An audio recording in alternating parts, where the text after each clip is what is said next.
Hi, everybody. This is Joanne with Read Science, and I'm here with my co-host, Jeff Schomeyer. And for a third time, we are welcoming Mario Livio, and for your seventh book, right? Yes. Yeah. So, and the book today on my phone is Galileo and the Science Deniers. So, and we're going to let Jeff do the official introduction. Yeah, you're giving everything away, Joanne. Oh, so you have more to say. Yes, our very special guest on this episode is Mario Livio. Mario is an astrophysicist. He worked in that capacity until 2015 with the Hubble Space Telescope. I learned just this morning that Mario was born in Romania, with what would sound like a long time ago, but probably doesn't seem much like a long time ago.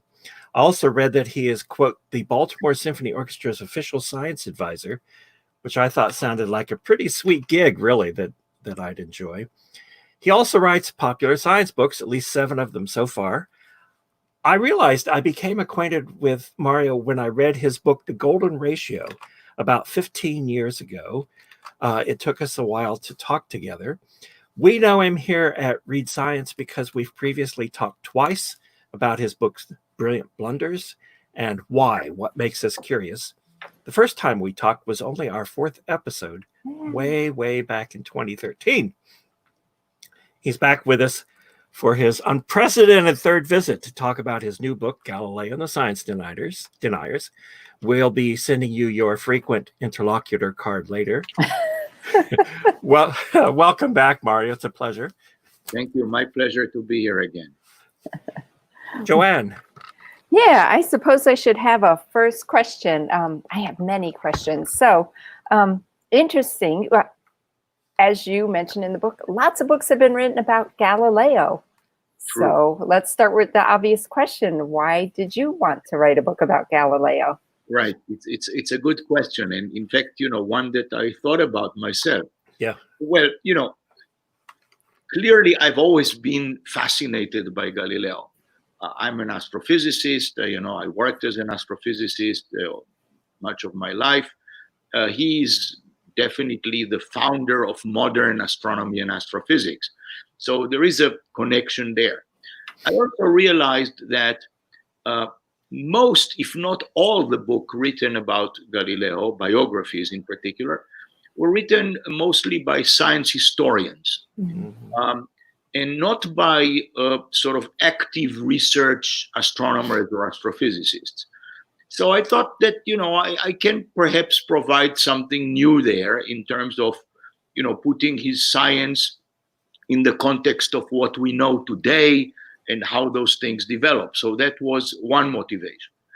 A second motivation had to do with the fact that many of those superb biographies of him, because they have been written by science historians, they have been written as scholarly books, which are extremely interesting for somebody like myself.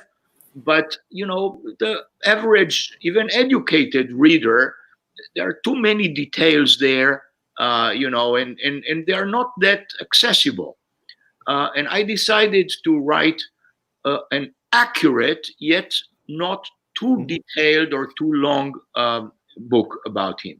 So this was the second reason. And the third reason, which only became more and more relevant as I was working, and in fact, after I finished the book, was the business of science denial, with which we have to fight still today, but against which he fought, 400 years ago, and is perhaps even best known for that. Mm-hmm. So I thought that the book would be very relevant for today, and it only has become more so even after I finished the book. Well, it's interesting you said the word fought, because I think of this when I was a kid and we're in school and they were like, Galileo fought the church. But reading your book, I wasn't exactly convinced that he fought the church. You're right. He didn't fight the church. His fight is very often being portrayed as if it was a clash between science and religion. Mhm. And it wasn't, and he never saw it as such. He Right. was a religious person. I mean, all people at his time were religious people. He was a Catholic like everybody else. Uh, his fight was a fight between science and literal interpretations of scripture, Mhm. which he thought was the wrong thing to do. And his fight was as much to defend scripture, as anything else, because he didn't want the Catholic Church to make the mistake of too literally interpreting the text when he argued that the Bible was never thought to be a science book Mhm. and therefore should not be taken as such.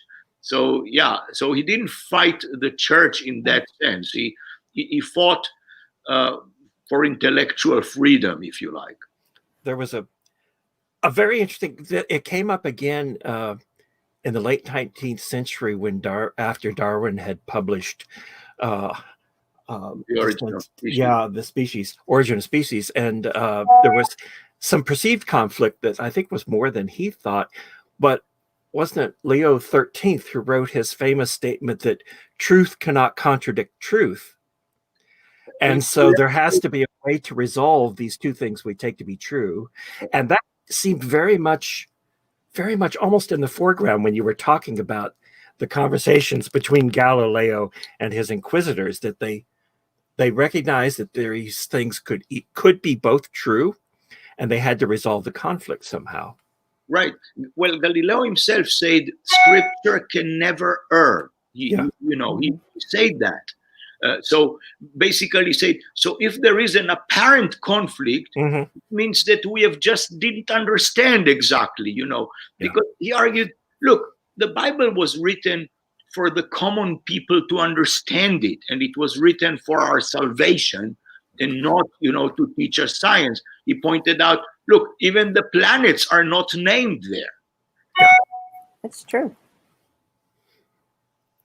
I think there was, trying to remember my thought, I think there was one more reason that I thought you wrote this book, and one thing that I liked about it very much is that when you write your books, you write the scholarly, the historical, the scientific, but you also tell us what you're thinking sometimes.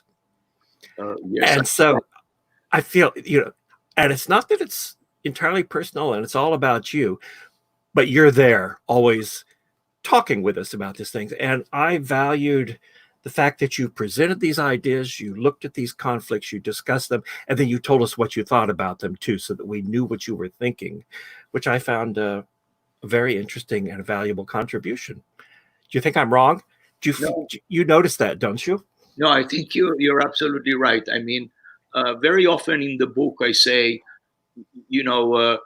some historians say that this and this, but I think that that and that. Yeah. That nature, yes. Yeah. You don't have to. I mean, those people are like I say, scholarly and very knowledgeable, but much of that is at the end also personal opinions of what people thought, and I am entitled to my opinion as much as anybody else. Yeah. Mm-hmm. And that I made a note when I'd finished reading the book, and one of the questions that almost always seems to come up in a discussion like this that we usually avoid asking is, gosh, why did you write this book, and why do you write books? And my feeling after reading this one was that you write books because you think about these things, you have ideas about them, and you feel like these ideas are worth sharing, so you tell us about them. That is absolutely true. So, and I like that. I rejoiced in that. I thought it was very nice because, we're scientists. We've been taught so often, or told so often, not to inject our personality or use the first person pronoun in anything that we write scientifically. And so it's rather nice to have good science, good history, where you feel at least like you can tell us what you're thinking too, because those thoughts are also interesting because you've got thoughts worth sharing. Well, I'd actually like to talk about science denial, because when you were, or when Galileo was dealing with science denial. Well, science wasn't called science at that time, and it wasn't really what we think of it today. And so it's very interesting. So to sort of reframe it, looking at the way science is today and the way science deniers work today. So I'd love to hear you talk a little bit more about that for our audience. So indeed, there were science deniers then, and there are science deniers now, but their motivations are definitely not the same. At least not only, there are different types of motivations. In Galileo's time, as I pointed out, I mean, the deniers mostly, it had to do with literal interpretations of scripture and with opinions that were forged during hundreds and thousands of years since Aristotle and Ptolemy. So basically what happened is that in this particular case, the geocentric system in which all the planets and the sun revolved around the earth were in that model of Ptolemy and Aristotle, and that model has been adopted by the Catholic Church as its orthodoxy, because it fit in many ways. I mean, it's not, many hundreds of years later, they were not so concerned with whether or not this fits the observations exactly or not, but this fit with the general concept that humans were at the center of creation, and therefore clearly Earth had to be at the center of the world, as they would, because that was the whole world that they knew at the time. Now, when you look at, and Galileo came and said, no, wait a second, maybe it looks like that, but it's not quite like that, and don't take what is written in the Bible literally. And he made this point based on a number of things, like I mentioned that the Bible was not written as a science book. The way to find facts is by experiments, observations, and reasoning. And he has this famous phrase which say that he did not believe that the same God that has given us our senses and reason and intelligence wanted us to abandon their use. So, so he said we should really look ourselves and see, and see what the observations and the experiments are telling us. Now, when I look at science denial today, this type of religiosity is very often not the motive for this, even though sometimes it is. I mean, there still are creationists that want to teach, side by side in science classes, creationist theories. They are now sometimes called by more fanciful names like intelligent design. It's really the same thing. Side by side with Darwinian evolution. I mean, you mentioned Darwin before. So that thing still exists, literal interpretation of the Bible. There was, by the way, I mentioned this, there was a Gallup poll that found that 30% of Americans still think that humans were formed in their current state less than 10,000 years ago. Yes. So clearly those do derive from certain religiosity. But when you talk about things such as climate change, let's say, where, it's one of the more rampant science denial that we are encountering today, the motives there they don't come from religion. It's usually some form of political conservatism. Sometimes they involve in that what they think are economical reasons and things of that nature. So the motivation may be different, but the effect at the end is somewhat similar. Yes, I mean, in the case of COVID-19, for example, the initial response to COVID-19 was basically to ignore the science, right? Phrases such as just a flu. We now have 15 cases and soon it's going to be 0. Phrases said at the highest places in the land. Yes, I'm saying this with no political motivation. Yes, I'm just stating the fact. Yes, that this was said, and the reasons there had to do with political reasons. We are in a year of elections, all kinds of things of that nature. So it's not religiosity, but the effect is the same. You ignore the sign. Well, this was a useful discussion too, because we all know stories about people who would come to see Galileo, and he wanted to demonstrate perhaps, and they refused to look through his telescope. And I think we tend to look at that with 21st century eyes now and think of it as a sort of plausible deniability. But your discussion was much more interesting in the context. It's like the reason some people would not look through the telescope had nothing to do with not looking, but more to do with fearing that they might be tricked and various reactions that are not the way we would think about that these days. It casts a different light. Right. I mean, you see, Galileo introduced here something that did not exist until then, in the sense that you could only find evidence directly through your senses, was the feeling until then. And now he introduced a device, which, by the way, I should mention, he did not invent the telescope. He just perfected it and constructed his own telescopes, but the telescope was invented in the Netherlands. He suddenly introduced this new device and claimed that what he sees through it is real and represents a reality.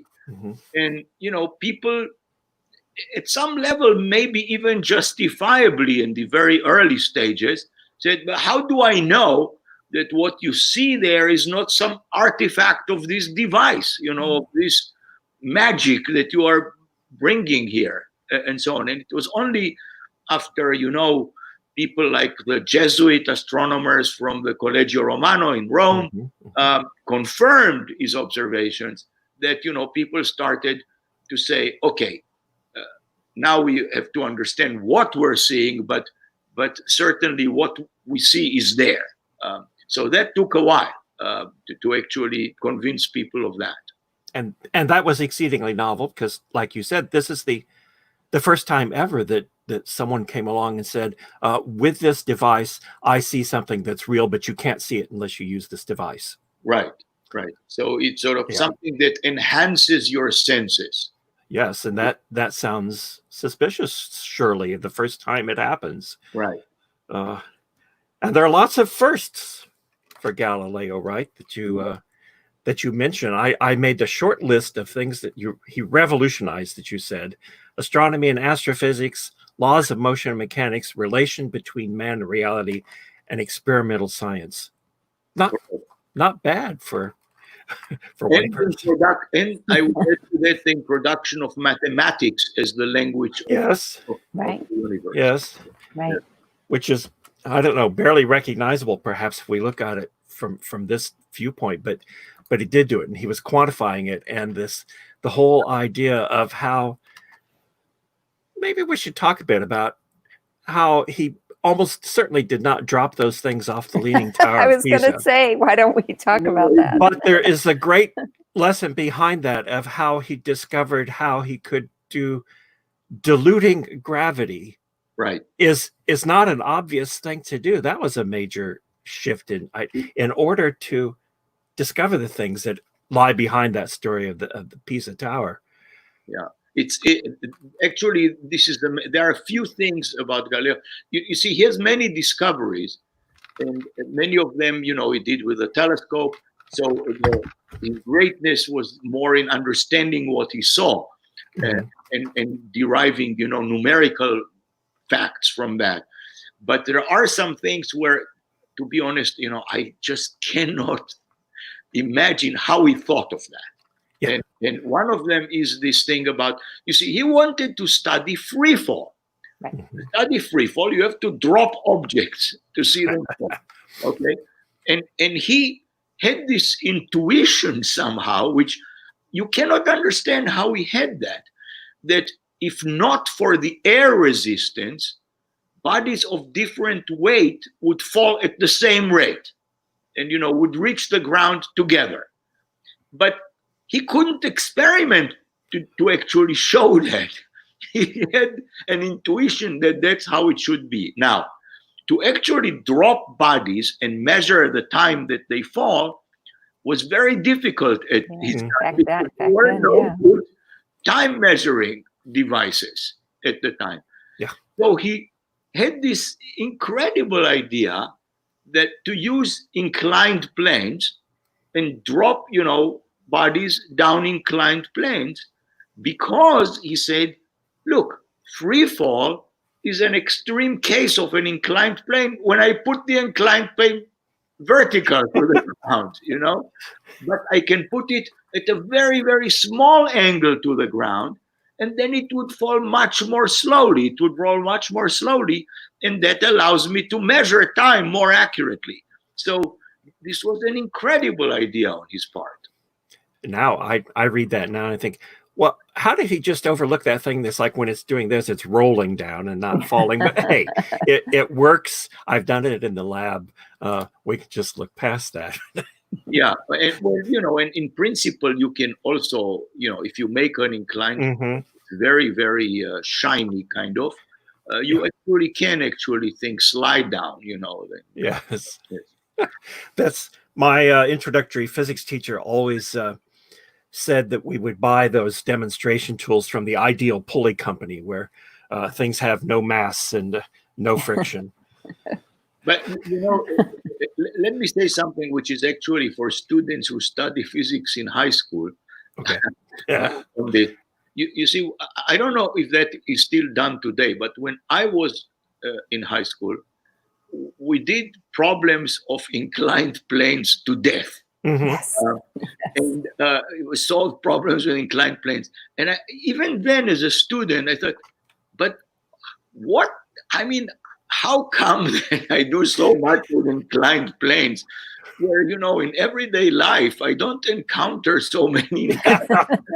Well, yeah, I can run uphill or drive a car downhill, things, but not so many problems, on inclined planes.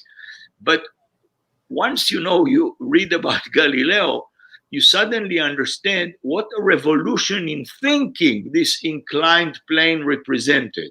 And you suddenly understand how, this led to such discoveries. Even, he's finding the trajectory of projectiles. Yes. Done using also an inclined plane. Basically, he rolled an object down an inclined plane onto an horizontal table, and then shot into the air. Right. And he then looked at, the trajectory of that object once it's in the air. And he was the first to discover that the trajectory of projectiles is a parabola. It's a mathematical shape that was known since antiquity. Right. Well, and so now this is the opening for me to recall that I wanted to start by showing a painting by Artemisia Gentileschi from 1620, I think was the right date, of Judith slaying Holofernes, the second version she did of that, which appeared in your book. And I was going to ask you what it had to do with Galileo, and the connection is the cultural significance of this discovery. So I'm going to ask you to describe that anyway. People can look up the painting and see what we're talking about. Yes. Let me, if you allow me, I will preface that with a small introduction, which is Galileo was a Renaissance person. Well, first of all, he lived during late Renaissance. Yes. So clearly he was. But he was a Renaissance person in many other ways too. In the sense that, for example, he knew poetry very well. He gave 2 lectures about Dante's Inferno when he was 24. Yeah. He loved this poet Ariosto, and he wrote a whole essay comparing him to Tasso, another poet. He could recite entire pieces from these things. And he also studied drawing himself. He was a very accomplished draftsman. He was a musician. He played the lute, together with his father, who was a musician. Now, he had painter friends. For example, Cigoli was a famous painter, and was a personal friend of Galileo. And Artemisia Gentileschi, who was she's very, very remarkable because, you know, in the Renaissance, we mostly talk about men painters. Right. And because, you know, women were not given the opportunity to paint much. Artemisia is an incredible painter. I even hate to call her a woman painter because she is simply one of the greatest painters of Renaissance Italy. You know, by himself, be it man or woman. Great, great painter. And she indeed painted a famous painting, which was Judith beheading Holofernes. And she did one version of that, and then she did a second one. And she was a friend of Galileo and corresponded with him on several occasions. And story has it, you know, we don't have this as documented evidence, but that Galileo informed her about the projectiles, you know, the trajectory of projectiles, that this is a parabola. And so in her second version, she painted the blood squirting out of Holofernes' neck, shooting up as a parabola, the blood shooting like this. So, you know, clearly she had from him, heard from Galileo what was the trajectory of that thing. On another occasion, by the way, she complained to him that a certain duke that bought a painting from her apparently didn't appreciate the painting because he paid her too little. Well, that's a shame. There was one more cultural artifact that I enjoyed, but I should say a certain marquis, not to do with okay. marquis. Yeah. What I was annoyed at is that I have been more than once in the Pauline Chapel at Santa Maria Maggiore, and I stupidly did not look closely enough at the portrayal of Mary in the dome that you described, and now I'll look when I go back, but it irritates me. But this is another example of Galileo's influence on culture, right? That there's the famous depiction of, there we go, of Mary, Queen of Heaven. This is a common portrayal. Move it up just a little bit. Yeah. She's standing on the moon. That's right. And that the moon she's standing on in this particular painting is taken from Galileo's observations. The moon of Galileo. You see, until that time, usually people painted the moon as a sort of pristine, because there was this distinction between terrestrial things, which were corrupt and could die and this and that, and celestial or heavenly things, which had to be pristine and, you know, perfect, no blemishes and not so. And then, you know, one of Galileo's observations, of course, showed that the moon had all kinds of features, and in fact, he correctly interpreted them by understanding light and shadow, that he was seeing mountains and craters and things, that the surface was rugged. And that's how he drew it. You know, he had these fantastic, you know, drawings, these wash drawings of this. And Cigoli, who was a friend of Galileo and painted this Pauline Chapel in Santa Maria Maggiore, painted the moon as he saw it through Galileo. So yes, it is a very important. I'm anxious to see that now when I'm back in Rome sometime. But. You know, speaking of photos, you actually just stepping aside from your book just for a moment, you just published an opinion piece at Scientific American that says, did Galileo truly say, and yet it moves, a modern detective story? And of course, this has to do with a painting, or a couple of paintings, actually. Right. So. And I'll put that link below the video so people can see it. That is correct. So I was very intrigued by this business of, you know, this is probably Galileo's most famous motto, and yet it moves. And the legend originally had it that, you know, after being on his knees before the Inquisition and forced to read this abjuration where he says he curses and detests everything that basically almost everything he believed in, which is really one of the most shameful events in our intellectual history, that when he got up from that, he sort of murmured, and yet it moves about the earth, that it still moves around the sun. Now, everybody always knew that he didn't say that before the Inquisition. I mean, this would just have been way too dangerous on his part. But the question was, did he say it at all? Or was that something that was put in his mouth by later generations?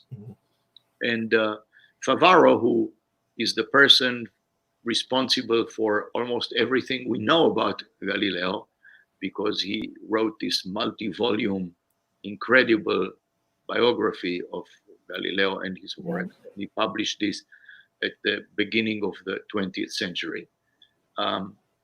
Did a lot of research trying to find out the origins of that saying. And in print, the first time this appeared was in the middle of the 18th century. Galileo, to remind you, died in the middle of the 17th century. And in the middle of the 18th century, there was a book written by an Italian, but who lived in Rome and in London, and published it in London. And that's where the story is. Now, the story is, even though it is written only in, it's basically like a one paragraph, contains many mistakes. The story, he says that after he was tortured, Galileo was actually never tortured, things like that. But then he says that he said this, that he said, "Eppur si muove," which means, and yet it moves. So the first time in print, more than 100 years after Galileo's death. So it's hard to take that as real evidence, that he said it. Sure. But then in 1911, the same Favaro, who wrote all the works of Galileo, received a letter from a Belgian person. And the Belgian person said that he owns a painting which was painted in 1643 or 45, which is very like a couple of years before Galileo died. After Galileo died, a couple of years after Galileo died. He died in 1642, and that on that painting, which shows Galileo in prison, there are those words, "Eppur si muove." So a number of science historians took that to mean that, if there is an origin that is only a couple of years after Galileo's death, then that probably means that the story is true, that he said it, not to the Inquisition, but, said it to somebody. There was also a story that the frame of that painting contained something that alluded that it belonged to a certain Piccolomini. And that Piccolomini was taken to be the brother of the Archbishop of Siena, in whose house Galileo spent the first 6 months of his house arrest after his trial. That Piccolomini was a military commander, and he was in Spain, then moved to Flanders, then moved to Vienna. And so the person who owned the painting invented the whole story where that commander somehow commissioned the painting from a very famous Spanish painter, actually, Bartolomé Esteban Murillo, in Madrid, and then took the painting with him to Belgium, where that person lived, the person who now owned the painting, but that it went through some more hands and so on. I won't make the story too long. So this was the story. But what I discovered to my amazement was that the last time that painting was seen was in 1912. And nobody actually even knew where that painting is anymore, even though at the time it was seen by other people, and actually there were some newspaper articles about it. So this often happens to me when I write books. I suddenly become obsessed with something which maybe even is not absolutely essential to the story, but I find it important. So I spent about a year trying to research the origin of this and to find somehow something about that painting. Now, I'll let you read the whole thing, but I'll just tell you that I refound the painting, but I also found that there is another painting which is essentially identical and which was painted in the middle of the 19th century. That painting truly contains that motto. And my conclusion, which is not 100%, but you will judge from reading the article how convincing it is. My conclusion is that the original painting was actually painted in the middle of the 19th century. And that the other one is probably a copy. And so we are back, I think, to a situation where the first mention of a motto is in the middle of the 18th century, more than 100 years after Galileo's death. So we don't know that he said it for sure. So we don't know that we said it for sure. But I do want to emphasize, look, he may or may not have truly used those words. Yeah. But there is no question that is what he thought. Yes. No question. And the meaning of that phrase is so true for today. The meaning of that phrase, and yet it moved. It says, irrespective of what you think, these are the facts. Science works whether you believe in it or not, is a current version of that. Right. And Exactly. you gave Galileo credit for this, that one of his big motivations you felt was what the importance of being a supporter of Copernicanism, regardless, because he was convinced that it was true. Yes. And he couldn't, let's face it, he couldn't prove that the Earth was actually moving. Right. He brought lots of evidence for Copernicanism, lots, the phases of Venus and other things. And he actually had in his possession a proof from the trajectories of sunspots on the sun.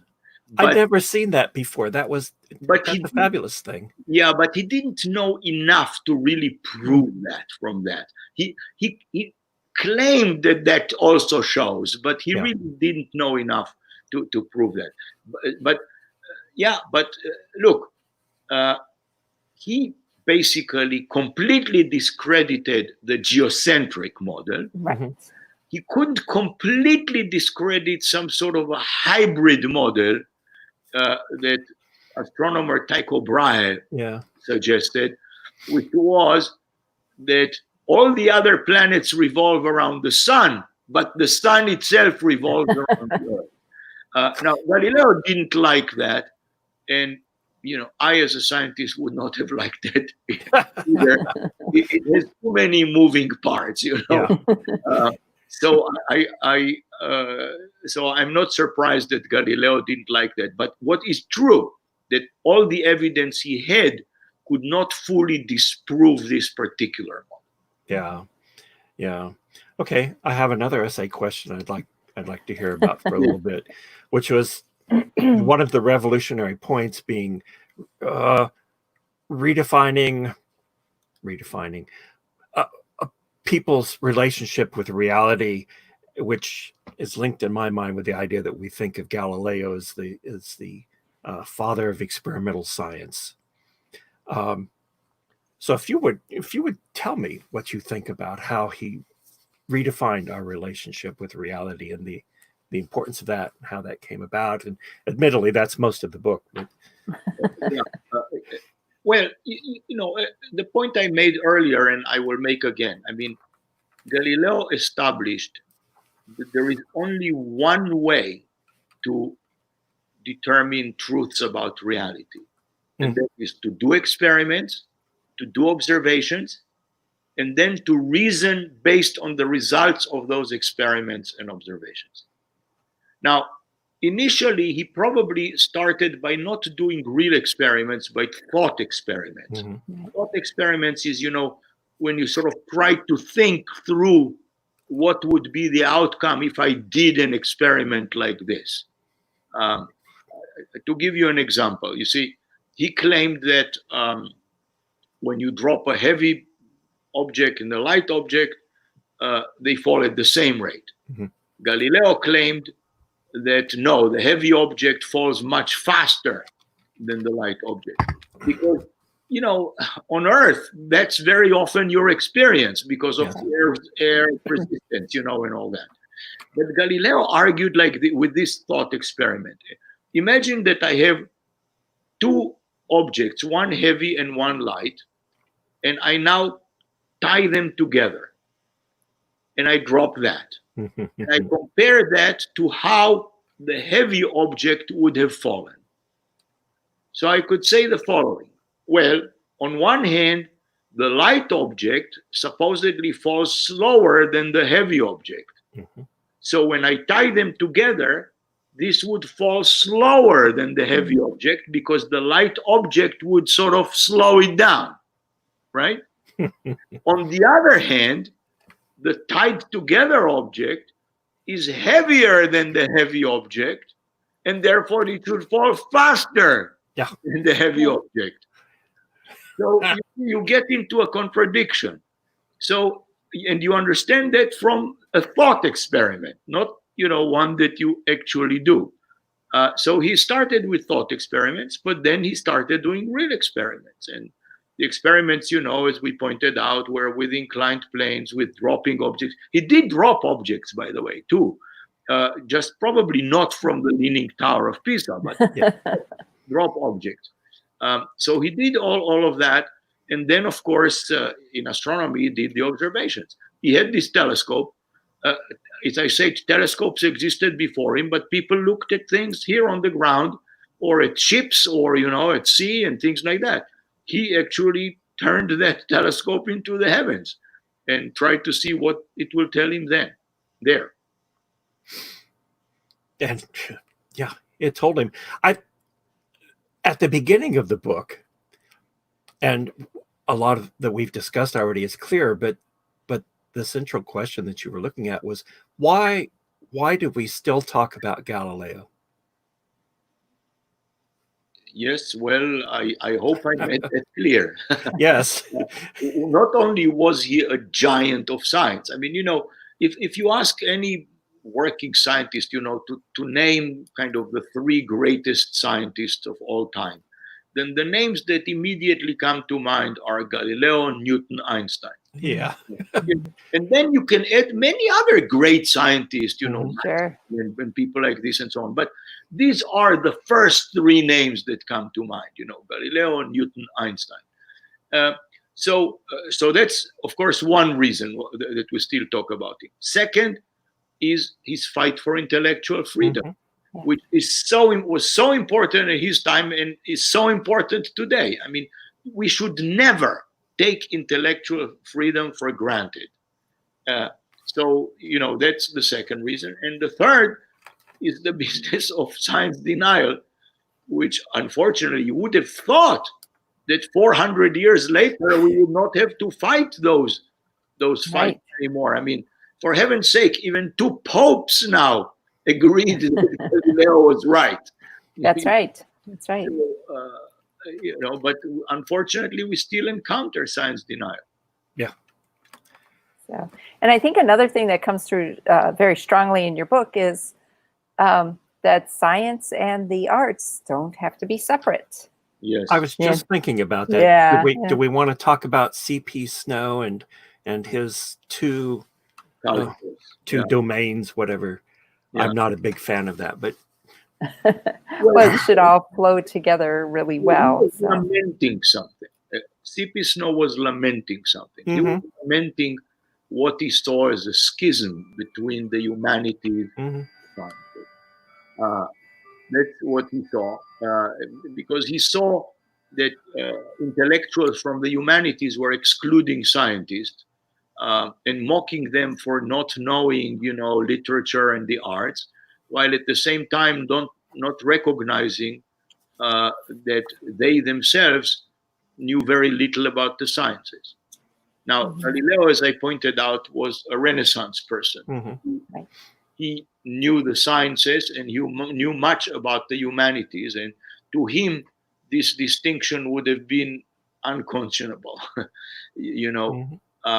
and that thing, maybe it's less pronounced today, but some would argue that it is as pronounced as it was when C.P. Snow in the 1950s noticed it.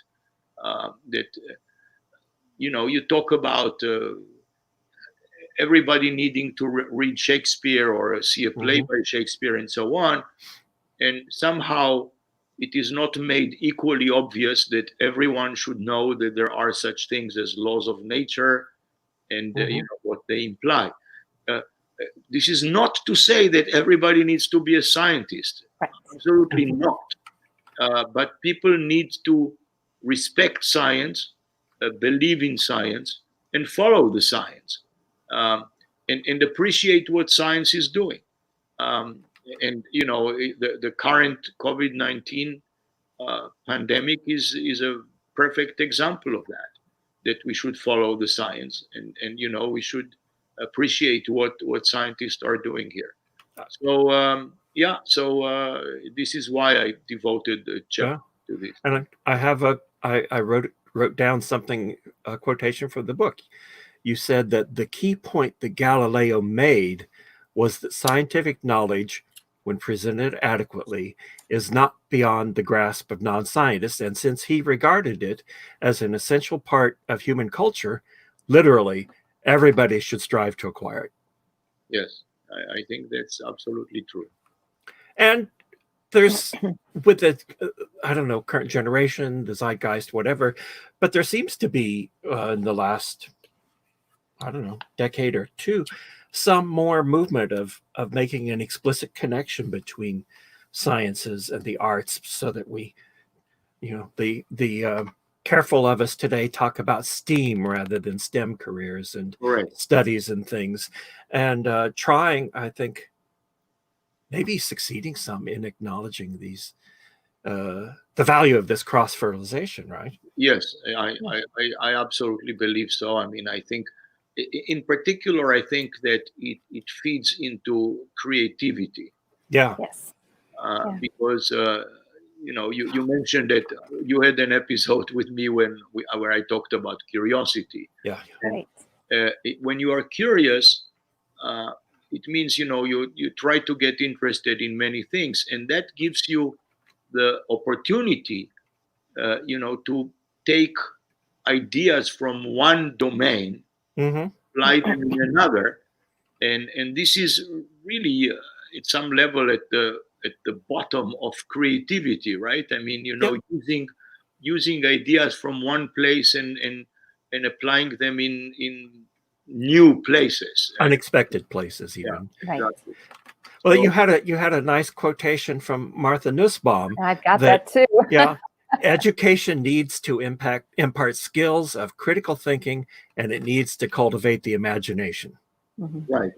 And I'm sorry, I was just going to add my comments. Like, some people may still believe that science doesn't call on the imagination, that it's somehow mechanical. It's not true. Yeah, I know. We know that.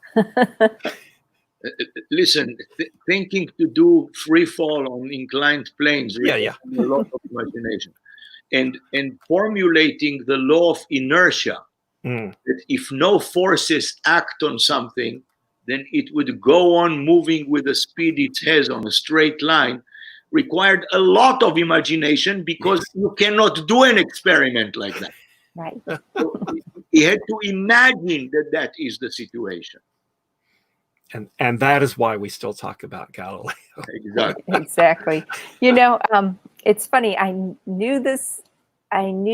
know very well this fallacy, but I didn't know it was called the Galileo Gambit.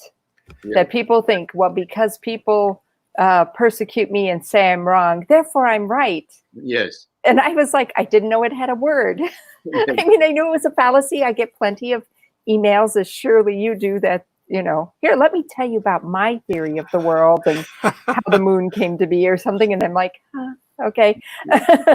Yes, yes. The logic of that thing is completely false. I mean, Yeah. it's because I'm going against everybody else, that makes me right because Galileo was right. No, Galileo was right because he was right. Yes. He was right. Yeah. And yeah, I knew it had to do with Galileo, but I didn't know it had an actual name. And I was like, wow. Yeah. You are against everybody else usually means that you are wrong. Yes. I mean, sometimes in rare cases you may be right, but it certainly doesn't make you right. Yes. Well, and Right. there's a more modern version too that I often hear, something related to, well, Einstein was bad at math and his teachers thought he was stupid too. Which, it's like if you grow up getting bad grades in math and things, then you're obviously correct with this latest dumb idea you've come up with. And by the way, Einstein was not really bad in math. No, That's what I heard. It's just the thing. And he was not. I mean, I'm sure that Mr. Snow also knew that Einstein played the violin. How could people think that scientists didn't have anything to do with the arts? Well, Einstein, yes, indeed, was a good, fairly accomplished violin player. As I said, Galileo was a really accomplished flute player. His brother was a lute virtuoso, and his father was a musician and a musicologist, a theorist of music. Sometimes played lute with his father. So yes, but like I said, he knew how to draw. I mean, you look at his drawings of the moon; they are incredible. I mean, artistic. They are real works of art. I'm looking at my notes going, oh, have I forgotten anything? Oh, there's so much. I know. We want people to read the book. I mean, yes, that's true. Right. I take now, after having done, I think we've done now 76 of these episodes, and we've read a lot of books. And my operational thing is like the more pages of notes I have, the more engaged I am with the book. And I've got 8 pages of notes, which is maybe a record, Mario. So thank you. Thank you. Very, very good.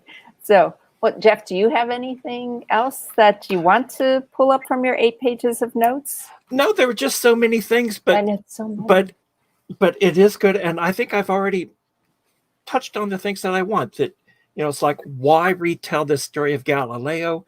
Because it's still relevant, because he's important, because we still talk about him, and because Mario has thoughts about it that are worth hearing. And I'm glad he shared them. So the book is fun and it's engaging. It's a personal discussion. It's like sitting here talking with you about it, really. And I appreciate that. That's a voice that people find difficult, I think, to capture. Thank you very much. Thank you for having me here. Oh yeah, we're very happy to have you here. Yeah, third visit. Write another book, and you're welcome back. Do you think you'll get another one in, or is it? Well, it takes me 3 to 4 years to write a book. So almost all my books were like that. So I have to live another 3 to 4 years. Yes. You'll do it. You'll make it. And we've been here for 3 of them, so I'm willing to hold on.